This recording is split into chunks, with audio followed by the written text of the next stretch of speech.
Hello guys, मैं आज इतना फ्रीक्वेंट क्लास इसलिए ले रही हूँ क्योंकि मैंने देखा कि लास्ट वाला क्लास ना मेरा ये पोर्शन से रिकॉर्ड ही नहीं हुआ था। तो मैं अभी ये वाला रिकॉर्ड करके आपको पढ़ा देती हूँ। ये वाला पोर्शन से पहले क्वेश्चंस आ चुके हैं, तो अभी आएंगे कि नहीं उतना श्योर नहीं है, बट एक बार देख लो। हाँ, इजी है क्योंकि इंपॉर्टेंट भी है थोड़ा सा। देखो, कार्ल वूज का three domain kingdom system. Okay, Carl Woese ने थ्री डोमेन किंगडम सिस्टम दिया था। विटेकर ने 5 किंगडम दिया था और कार्ल वूज ने कितना दिया था? 3 डोमेन किंगडम। ठीक है, थ्री डोमेन कौन सा था? Bacteria, archaea and eukarya. Okay, इसको मैंने भी लर्न किया था बाय बोल के, मेरा बे। ठीक है, बे, bacteria, archaea and eukarya. Okay okay, ये किसके बेसिस में था? अभी तुम लोग ने पढ़ लिया होगा कि विटेकर का किसके बेसिस में था? स्पेलिंग रॉन्ग है।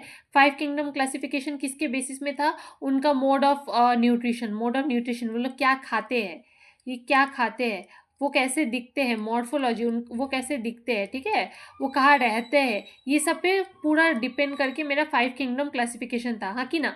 हाँ कि ना?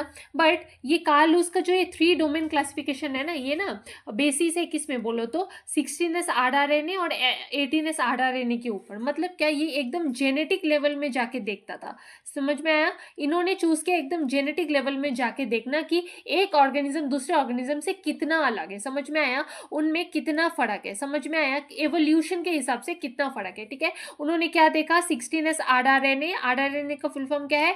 Ribosomal RRNA। Ribosomal RRNA, RNA means ribosomal RNA का फुल फॉर्म मतलब है RRNA। ठीक है, उन्होंने किसके बेसिस पे देखा? 16s RRNA और 18s RRNA। 16s RRNA किस में रहता है? प्रोकैरियोट में। और 18s RRNA कहाँ पे रहता है? यूकैरियोटिक्स में। समझ में आया? Excuse me. Okay, next. अभी इतना तो हम लोग को समझ में आ गया। अभी हम लोग पढ़ते हैं यू बैक्टीरिया और आर्की बैक्टीरिया का डिफरेंस। ठीक है, यूकारिया या फिर ट्रू बैक्टीरिया। यू क्या है? ट्रू बैक्टीरिया है। हाँ, आर्किया क्या है? आर्किया के ग्रुप में आता है। ठीक है, तो इसका डोमेन क्या होगा? ये बैक्टीरिया होगा, इसका आर्किया होगा। समझ में आया?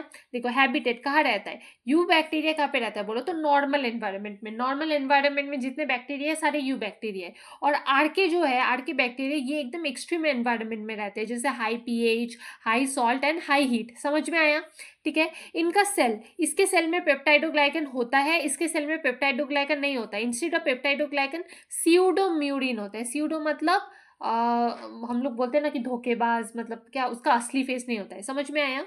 अभी इसके प्लाज्मा मेम्ब्रेन में ईस्टर लिंक दिखा जाता है, इसके प्लाज्मा मेम्ब्रेन में ईथर लिंक दिखा जाता है। ठीक है, ये वाला ना as a like you can say क्या बोलते हैं, एंट्रांस एग्जाम्स के लिए बहुत इंपॉर्टेंट है, बाकी के लिए उतना नहीं है। ठीक है, अभी इसका लिपिड बाइलेयर होता है। लिपिड बाइलेयर मतलब लिपिड का ऐसे करके बाइलेयर से बना हुआ रहता है। समझ में आया? इसका सेल मेम्ब्रेन। और इसका लिपिड मोनोलेयर से भी बना हो सकता है, लिपिड बाइलेयर से भी। इसका आरएनए पॉलीमरेज सिंपल होता है। ठीक है, इसका आरएनए पॉलीमरेज कैसा होता है? सिंपल होता है। यू बैक्टीरिया नॉर्मल बैक्टीरिया है। आरके वाला का क्या होता है? कॉम्प्लेक्स होता है। याद रहेगा। और ये इनिशिएटर टीआरएनए क्या है बोलो तो ये ट्रांसलेशन का पोर्शन है, तो ये हम लोग फ्यूचर में ट्रांसलेशन में पढ़ेंगे, तो इसका पढ़ने का कोई उतना ज़रूरत नहीं है। ठीक है, अभी प्लाज्मा मेम्ब्रेन लिपिड ये वाला उतना ज़रूरी नहीं है। ये पढ़ो कि ये एंटीबायोटिक से डरता है। यू बैक्टीरिया एंटीबायोटिक से डरता है, आर्के बैक्टीरिया बोलते हैं चलो हटो, मैं नहीं डरता तुमसे। समझ में आ गया? ये वाला लर्न हो जाएगा, ये वाला एक बार देख लेना। हाँ, अगर ज़्यादा पॉइंट लर्न नहीं हो रहा है तो एटलीस्ट 3-4 पॉइंट लर्न करके जाओ। ठीक है, समझ में आ गया? अभी ये वाला पहले आ चुका है, तो इस बार आएगा कि नहीं, not sure. RRNA oligonucleotide sequencing, ये क्या है? ये एक टेक्निक है। ये क्या है? ये एक टेक्निक है। ये एक क्या है? ये एक टेक्निक है जिसमें हम लोग आरआरएनए ऑलिगोन्यूक्लियोटाइड यूज करते हैं। टेक्निक जिधर where where we where we use rRNA oligonucleotide nucleotide to check evolutionary relationship between microorganism, ship between microorganism, MC is microorganism. समझ में आया? क्या इतना इजी नाम है? देखो ना, आरआरएनए ऑलिगोन्यूक्लियोटाइड सीक्वेंसिंग क्या है? ये एक ऐसा टेक्निक है जहाँ पे हम लोग आरआरएनए ऑलिगोन्यूक्लियोटाइड यूज करते हैं टू चेक क्या evolutionary relationship, to check evolution से क्या रिलेशनशिप में है, जैसे हम लोग में और मंकी में क्या एवोल्यूशनरी रिलेशनशिप है, ये चेक करते हैं। ठीक है, और इस आरआरएनए ऑलिगोन्यूक्लियोटाइड सीक्वेंसिंग में हम लोग 16s आरआरएनए यूज करते हैं बैक्टीरियाज को देखने के लिए। समझ में आया? 18s आरआरएनए यूज करते हैं हम लोग ह्यूमन, एनिमल, ये सब को देखने के लिए। समझ में आया कि नहीं? याद हो जाएगा।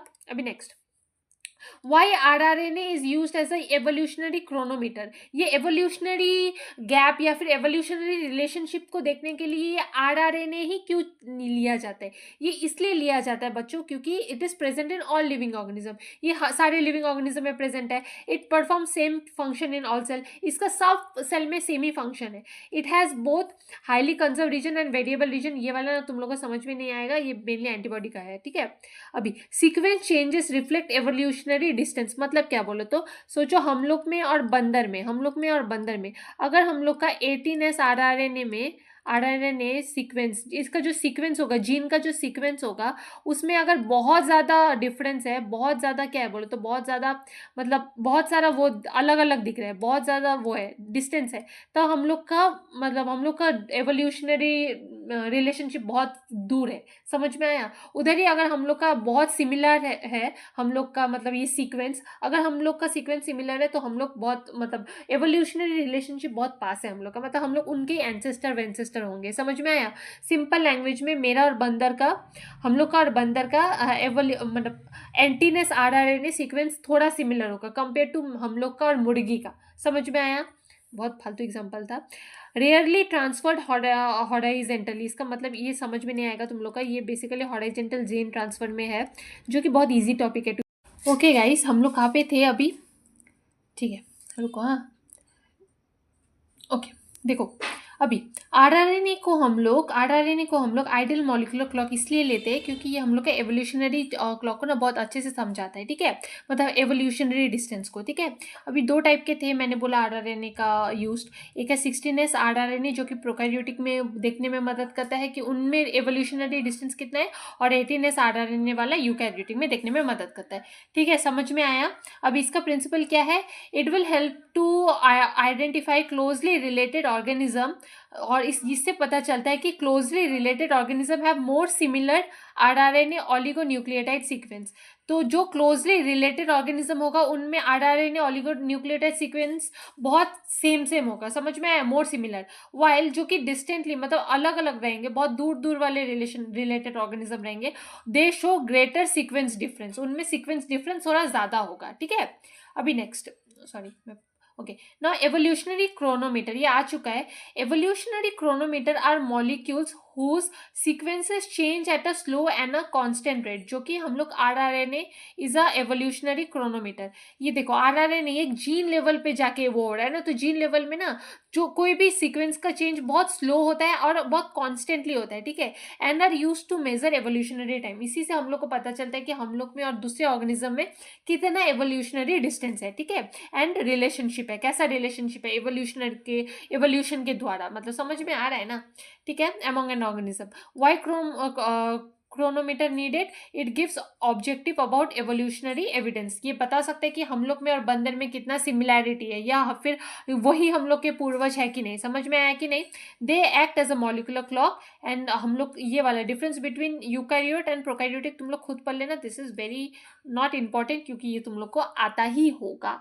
ठीक है बच्चों, आज का क्लास मैं अभी इधर ही खत्म करती हूँ। होप सो तुम लोग को समझ में आया। ठीक है, बाय।